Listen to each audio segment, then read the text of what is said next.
تحبي ترقصي؟ لا معرفش. معقولة دي؟ ده كلام؟ لا ده في حاجات كتير قوي لازم تتعلميها. البركه فيكي بقى يا رسميه. طبعا، امال ايه؟ خدي يا حبيبتي، خدي يا روحي اشربي.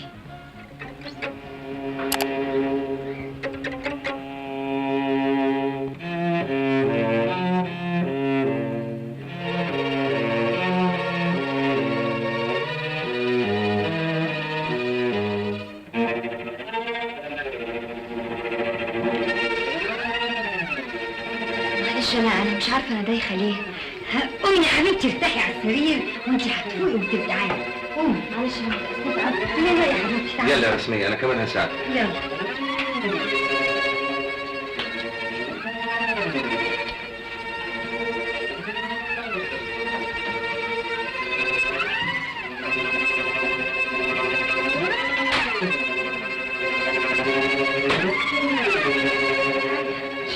اقعدي. هجيب لك كوبايه ميه واجي حال. لكل حال معاكي سمير بيه.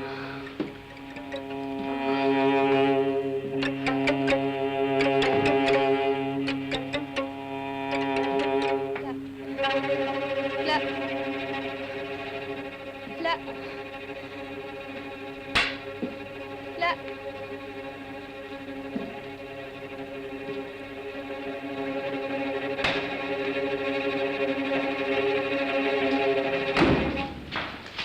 الله، ايه ده؟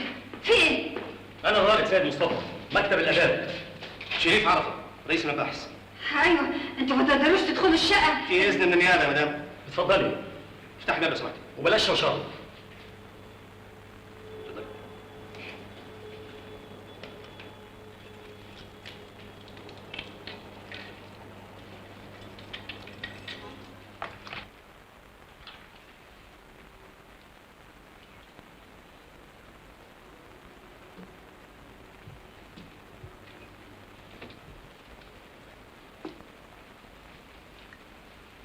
انت مقبوض عليكي بتهمة الدعارة وتسهيلها.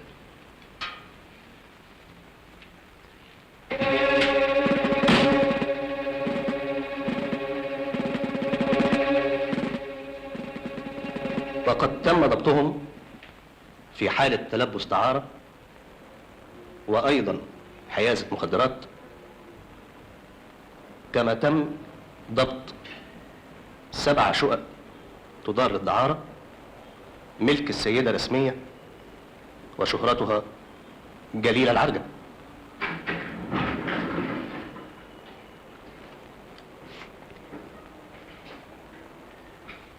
اتفضلي استريحي.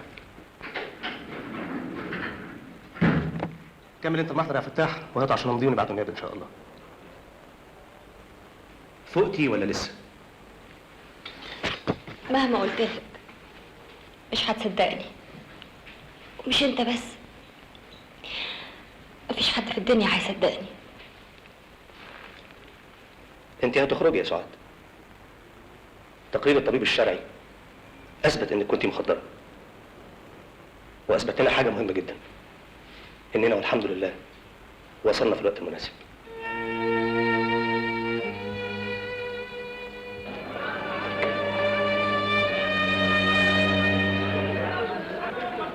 احمد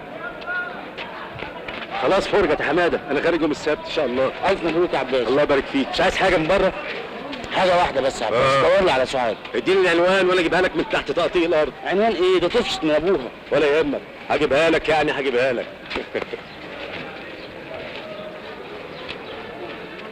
هي دي الحكايه كلها يا فاطمه. دي حكايه ولا افلام زمان. تصوري بابا رفض يستلمني من الاسم، ولما لقى نفسه مجبر كان هيقتلني بعد ما خرجنا. راح سايبني في الشارع ورجع مصر، وحلف اني ما ادخل له بيت تاني.